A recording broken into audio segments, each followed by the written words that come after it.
Hi guys, it's Ashley Nicole with Passion, Purpose, and Paychecks. Today we have with us a very special guest, Dr. Pierre Johnson, who has recently authored The Pulse of Perseverance. How are you, Pierre? I am phenomenal. Thanks for having me. Of course. Thanks for joining us. Thank you. So you are a doctor, and what's your specialty? Obstetrics and gynecology.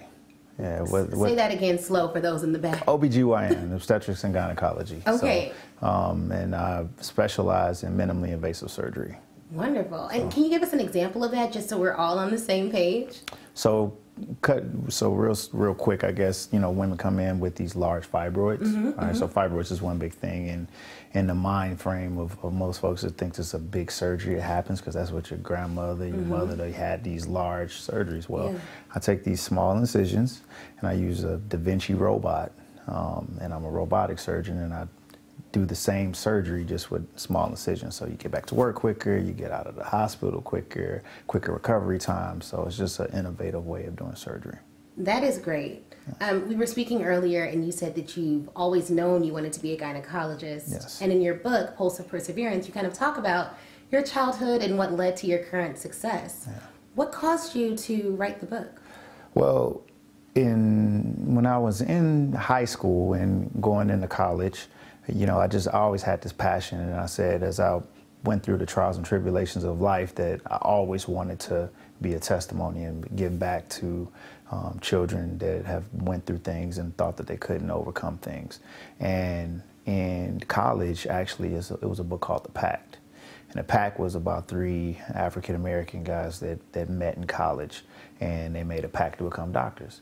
Wow. And I met my 2 closest friends as a freshman in college, and we all came from different backgrounds, but we pushed together to get to this goal. And so when that book came out, I said, this is gonna be us one day.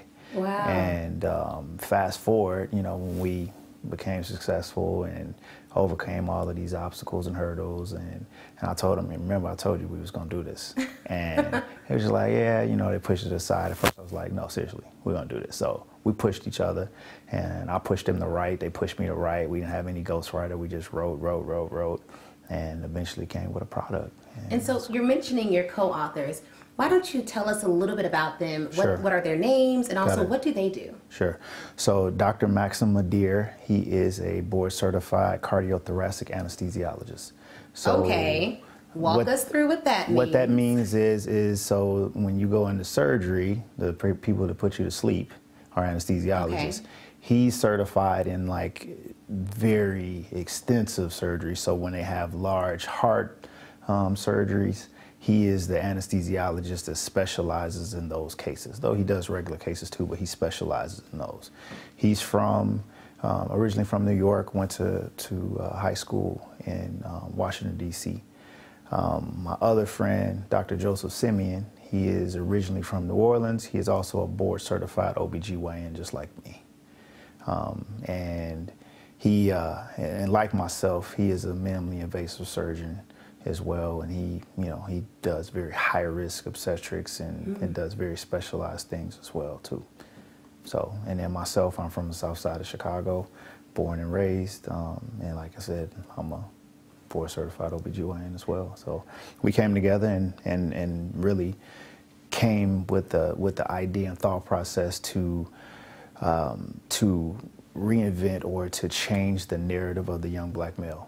Because in the climate and society that we're in right now, with police brutality and all of the negative aspects of this culture, is how they look at young black men. We wanted to show a different light and to show that young black men can be doctors, young black men can be lawyers. They don't have to be ball players or drug dealers or any other stereotypical narrative that anybody looks at us as. So I love that, and I love what you said about the image of young black men. And so I want to talk a little bit about your childhood. Tell us a little bit about your story. Sure. And how you were able to overcome your past to achieve success. I read the foreword of your book, and one of the lines that really stood out to me was that you talk about how society expects insultingly little of young black men. Correct. Tell us how that impacted you. So just, quick rewind of my life. You know, my parents were both addicted to drugs. And I saw a lot, I saw a lot of abuse in my household and saw a lot of dysfunction. And I knew that at that point that would never be me, and that the trials and the tribulations that my mother was going through at the time gave me a sense of not only awareness, but a desire to help. So, in society, I mean, it's when I go and talk to kids now, the first thing that the kids say is, I want to play basketball, I want to play football, I want to play baseball. I remember, when I was 5, 6 years old, I said the same thing. Being from the south side of Chicago, that was my thought. I had an aunt, my mom's a twin, and my aunt, she challenged me. She didn't let me get away with that answer. So when I said I want to play professional basketball or professional baseball, she said, no, you got to have a plan B. All right. And then when I didn't have one, she pushed me until I said, all right, well, I'll just be a doctor. That'll be my fallback plan. But it was important in the fact of she made me think. She made me go a step beyond, because a lot of the times we let kids get away with, I want to do something that is very, they have no control over. You have no control. Well, they say that, but you're probably more keyed in than I am. Why was that your plan at 5 and 6? Again, so Cosby Show was very inspirational, right? So, the only positive, black male role model that you saw on TV was Bill Cosby at the time. He wake up in the morning, go see a couple patients, play with his kids, everything was just great, So I thought that was a cool thing to do. So why not be a doctor? That'd be good. And then after that, I started to understand, what that really meant. What a doctor really meant to be. And as I got older, like I said, when my mom was pregnant with my first sibling, the physiology behind pregnancy and childbirth and that whole transformation was fascinating. And how old were you at that time? I was 9. You were 9 and you were fascinated. I was fascinated by it, fascinated. And my mom's OB at that time was a black man too. That's great. So it just all culminated into this is a profession that I could definitely see myself doing. Well, representation is so important, and my husband and I started the Kirkwood Foundation for that very reason. It's literally to inspire kids across the city of Chicago to go into STEM, legal, and medical careers, and really to teach them what that means and what that looks like. Because it's one thing to want to be a doctor at 5. It's another thing to have that same desire in high school, but not know that it requires bachelor's degree, then medical school, then residency, oftentimes fellowships, oftentimes internships. And that process is mystifying. Sure. And then that's a lot of the times when I talk to kids, that's the biggest thing. Well, how long did you go to school? How long does it take? Oh my goodness, I get the same question. So when I tell them that, then it's, I can't, no way. And then I tell them look, you have to spend your life doing something. Time is going to go past. Anyway, so either A, you sacrifice early for the greater good and live your 30s and 40s and 50s, the way you want to and wake up doing what you want to, or you sell out early, do something that you don't want to for a paycheck that you really don't want, just for the now, and then spend the rest of your life, chasing a dream that you'll never attain. So at what age did you learn what it would take to become a doctor? I knew very early on. I knew that you had to go to medical school. I knew that it was not going to be easy, but I always felt that I could meet the challenge. I found out later that it was going to take some work to get to that point, but I knew that it was hard work, because otherwise everybody would do it if you didn't have to. If you could just wake up in the morning and be a doctor, then everybody will be one. So I knew it took some work. I knew it was medical school was difficult. I heard stories. I listened to people and talk about it. I got into enrichment programs early. I remember it was a program called Cadets. When I was in high school, it was at Chicago State, and they took us to different campuses and hospitals and let us ask questions. So I kind of got a feel for exactly what the process was going to entail. It wasn't until I actually did the process till I understood exactly what it was going to be, but I had an idea. So you mentioned earlier that both of your parents were on drugs. Yep. Did your parents raise you then? So, yes, my mom, not my father. I really don't have a close relationship with my dad, but, growing up, even though my mom was addicted to drugs early on, I mean, she was always a good mother. She was always, motherly.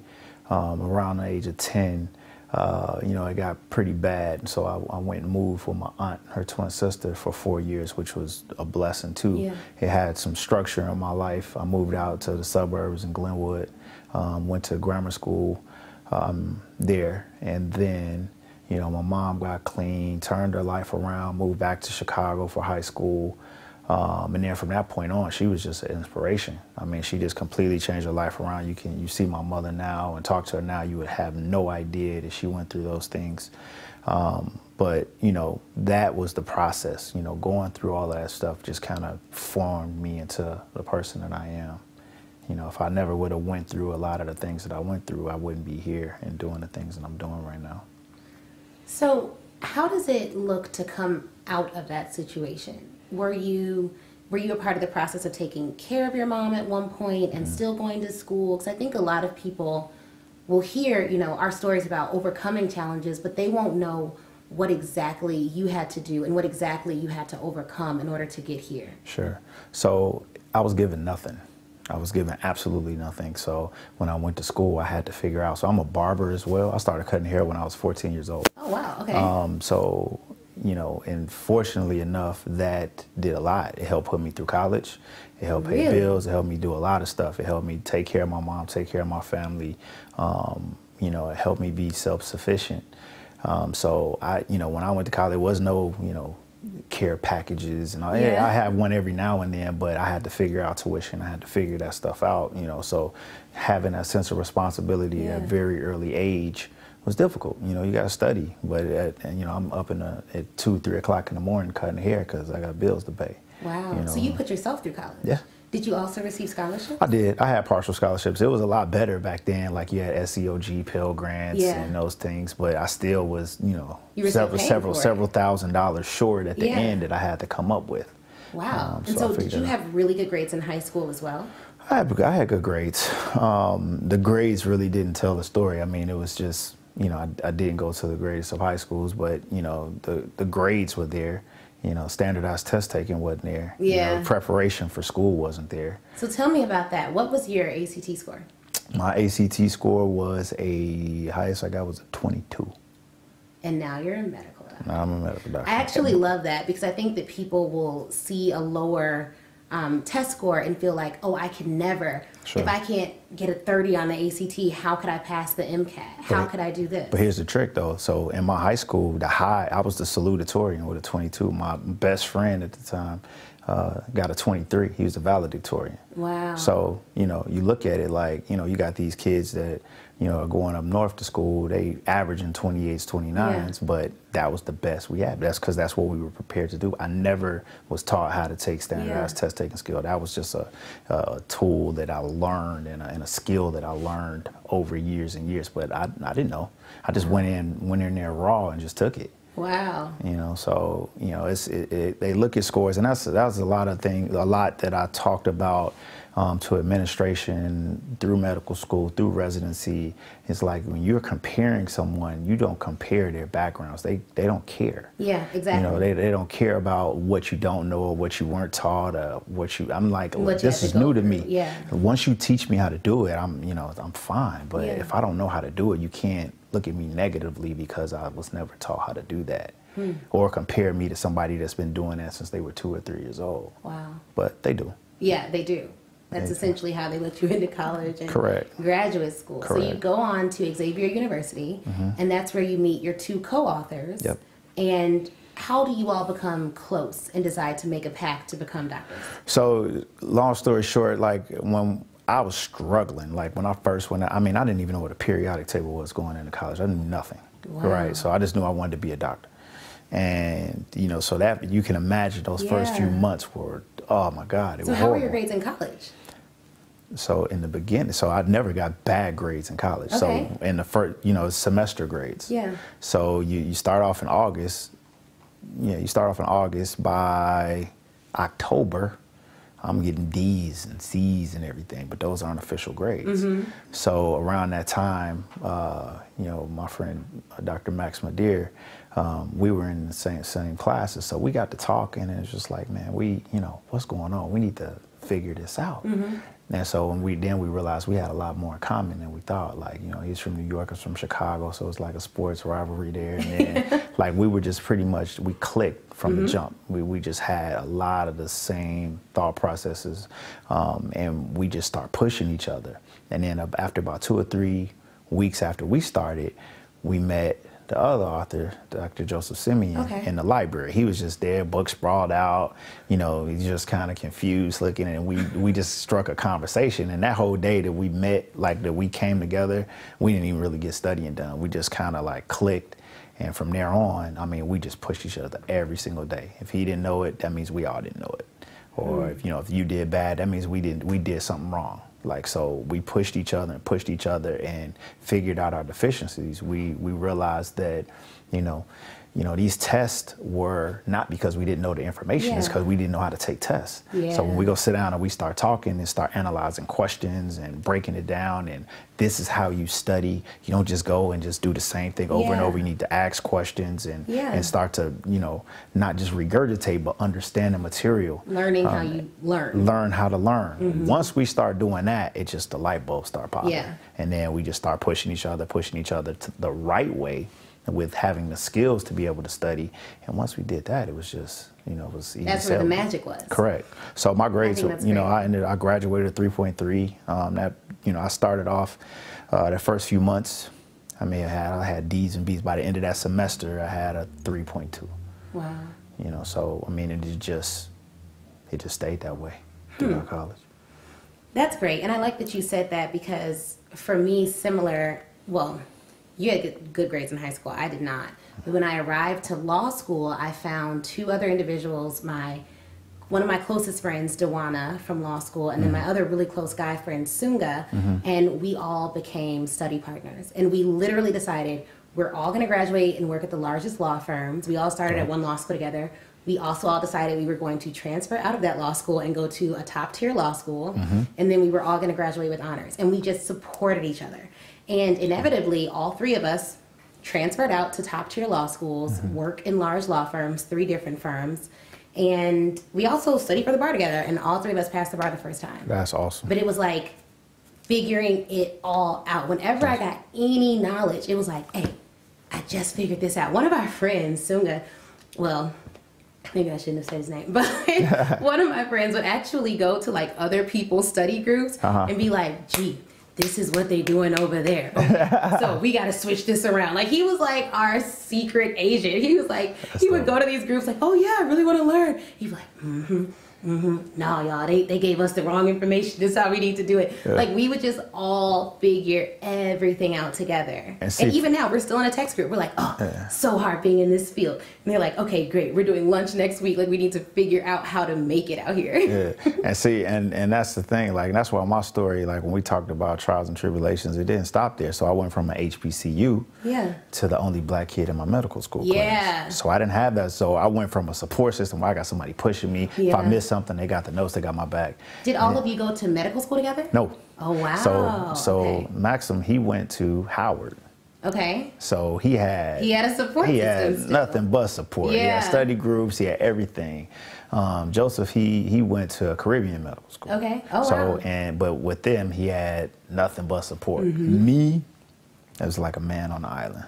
And so you were physically located in Champaign doing this? First year. The first year, then the 3 subsequent years I was in Peoria. First year was a little different. So there were a few other minorities in that first year, but then you split off. So I was the only one that went to Peoria. So in Peoria, it was just, I was just by myself for the most part. And I had to figure it out. That was its own challenge and hurdle. Oh, I'm sure. It was and crazy. I hear students talk about that all the time, just feeling alone and also feeling inadequate because everyone around you is so far ahead. And one thing I noticed in transferring to Northwestern, it really wasn't that my classmates at Northwestern were any smarter than my previous classmates at my former law school, but the way that my classmates at Northwestern spoke about the law was way different. It was like with a level of sophistication that I just did not experience at my previous law school. And the way the administration spoke about us as students there was way different. It was like, oh yeah, you all don't need to do this to pass the bar. All of you are brilliant. All of you will pass the bar. all of you will have jobs. Like I remember on the last day, one of the administrators was like, there's only 15 people in this class that don't have jobs, so the vast majority of you will do extremely well in life. I mean, in those 15, all of you will be successful eventually. Right. It was just with this expectation of greatness. Correct. And it really made me think differently about myself. Even now when I call my law school and I'm like, I have this idea, they're just like, of course you do. This is what we can do to help. And this is the alum that you should meet. And then they're just unbelievably supportive. Yeah, so it wasn't, I mean, you say that you'll have that speech and they have that and they realize that, you know, most of the kids I went to school with, you know, their parents are doctors, their parents are engineers, their parents are lawyers. Yeah. I have nobody even graduated or went to college. Yeah. I'm a first generation college graduate. So, you know, you have that and you expect, the expectation level is just completely, I mean, it's just like they don't take that into consideration ever. But nonetheless, I mean, you know, I don't dwell on excuses. I don't use excuses. I'm a competitive person, and it just made me compete even harder. And I'm just like, you know, if I didn't have all of this stuff and I still can compete with you, then that says a lot. It says a ton. Well, where did you get that drive to compete? Because there's lots of students, and I'm sure lots of viewers who want to have that desire to compete, but they just don't. Like I get asked Ashley questions, and sometimes it's like, I just don't have any confidence in myself. How do I get it? Like they just don't have that innate desire to go further or do better for themselves. Where did that come from for you? It was good. I mean, it's innate for me. I'm competitive in everything. You know, and sports did a lot for me too. Competition wise, like I wanted to be the best at everything. But even school, I can remember like kindergarten, first grade when we had like tests and flashcard drills and things. Like I wanted to beat everybody, and that was just my MO. Like I'm competitive with every single thing. I feel that I can be the best at whatever I do. And some, you know, I may not be realistic in some certain situations, but that's just how I attack everything. And that's, you know, you got to have confidence in yourself. So. Perfect. So you talked about how you, while you were in medical school, my producers told me that you had twins. Correct. Tell me about the moment you got that call.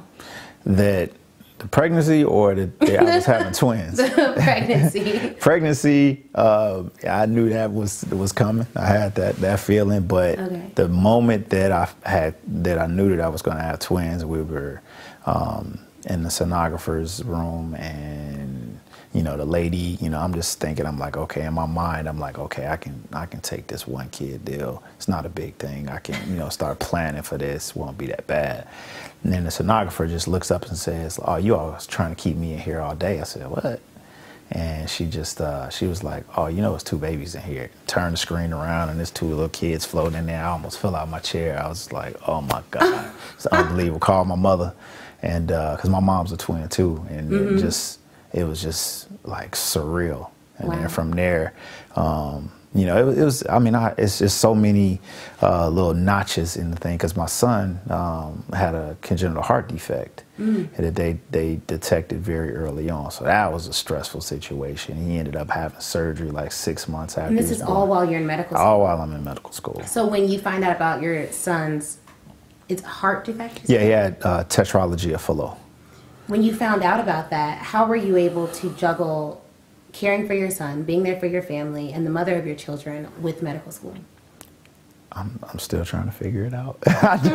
I mean, I had to take a step back and realize what my greater purpose was and why I was there, but at the same time still realize that I had responsibilities and duties to do.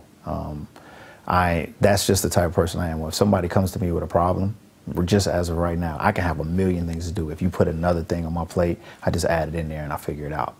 So that's just how it was. It was like, all right, you have all these things to do. You got to study, you got board examinations to take, you got to do this, but you got to go to prenatal appointments. You have to take the kids to daycare. You got to play and do this and read, and my baby can read books and all that stuff. Like you have to incorporate that into your routine in your daily activity. So I just had a whole bunch of to-do tasks and try to get everything that I wanted to do school-wise done, knocked out first. And it was a lot of sleepless nights. Like I would just put it on, you know, so my study schedule would just get kind of put off to the middle of the night. So like sometimes I just stay up from 12 to 4, you know, and then just sleep for a few hours and then wake up and do that. So I cut my sleep pattern to do my fatherly duties too. So it was just an adjustment process that I had to incorporate. So eventually you and all three of your co-authors graduate medical school. Yes. And each start your respective fields. Yes. But you now own several clinics, is that right? Yeah, well, I don't technically own it yet, Okay. but that part's coming. I'm in a private practice that's, you know, based in the south suburbs of Chicago, and I have 3 separate clinics. But you know, I work pretty autonomously on my own. But yeah, that's the push to bring me back to Chicago to own my own practice.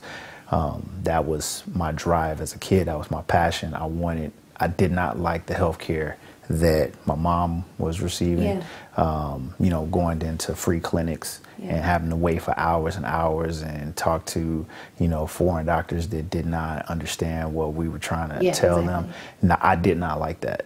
So my thought process is when I actually make it to create my own clinics that serve, you know, our communities better, and look at the family structure as an entirety, because our family structures are a lot of is what's wrong with our communities as well too. So I wanted to address everything, and that's still my aim. You know, that was my aim as a kid, and it's still my aim now. So that's what brought me back to Chicago.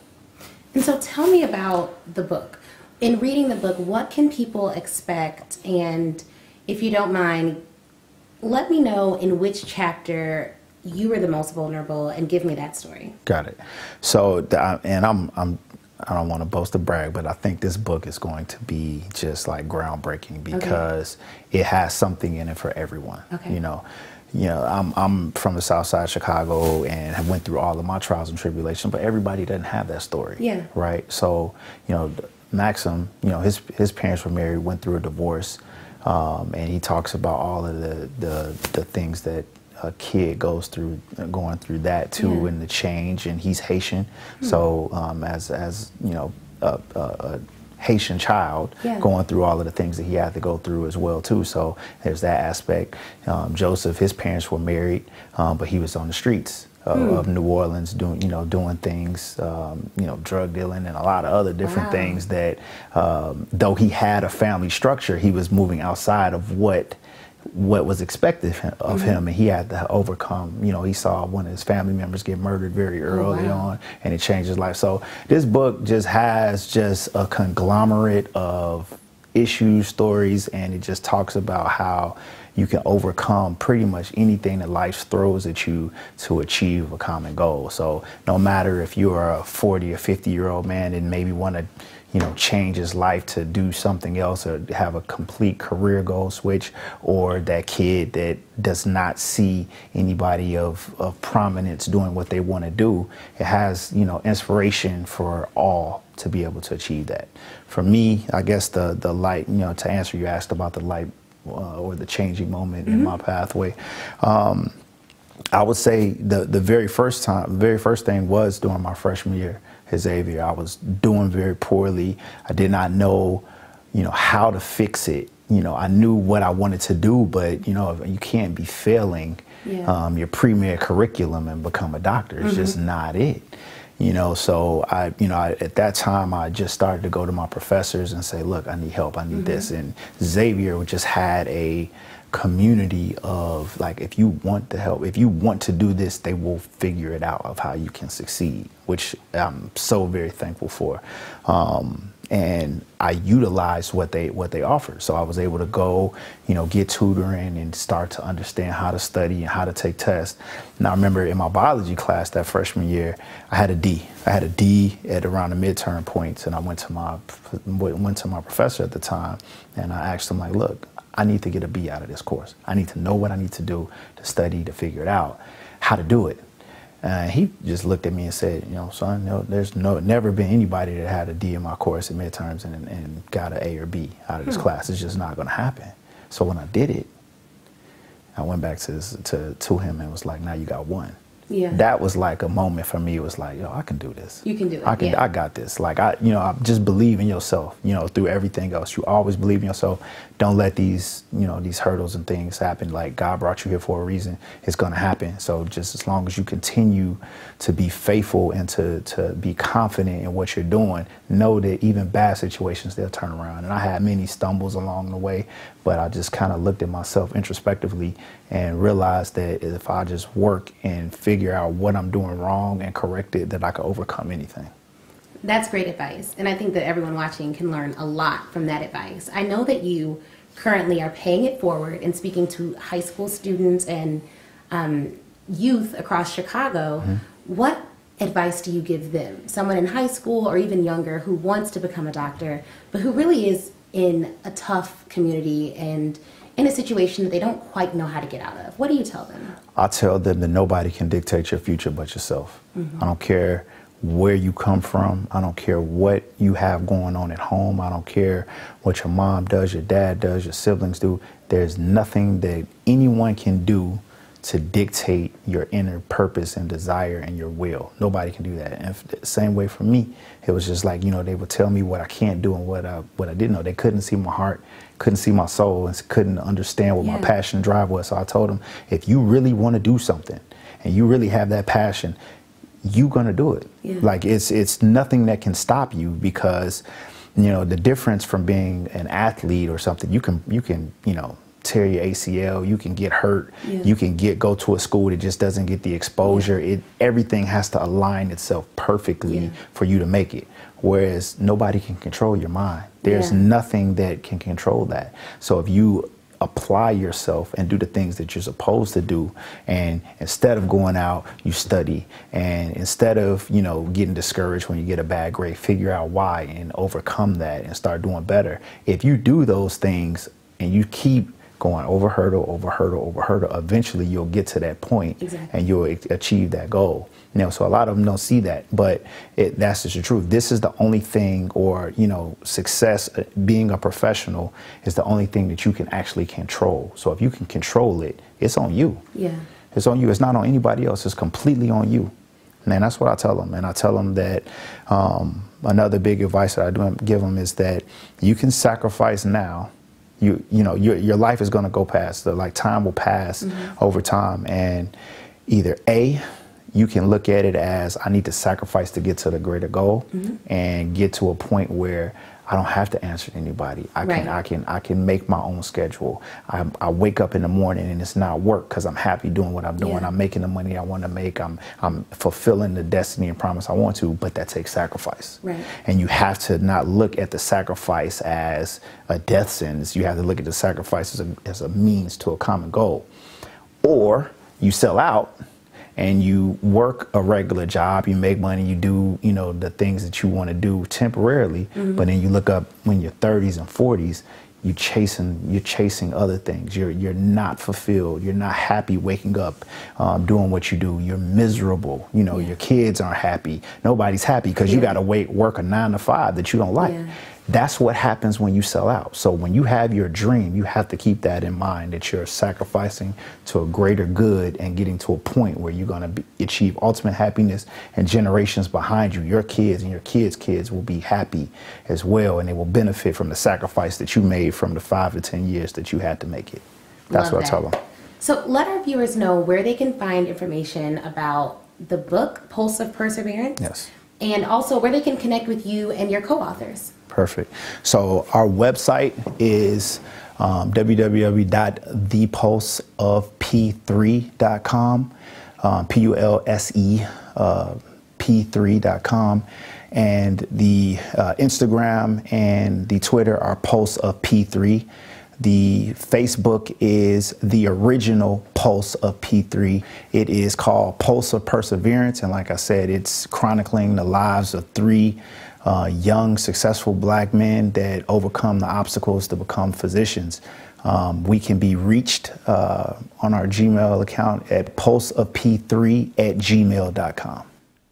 Awesome. Thank you so much, Dr. Pierre Johnson. I am sold. I cannot wait to read the book, Pulse of Perseverance. Please go buy this book. I mean, this is a phenomenal story of 3 men who made a decision despite all the odds and determined that they would be successful and didn't let anything, anyone, or any circumstance get in their way. You don't want to miss our interviews. They are inspirational and they teach you a lot. Subscribe to this channel, hear more stories about phenomenal individuals.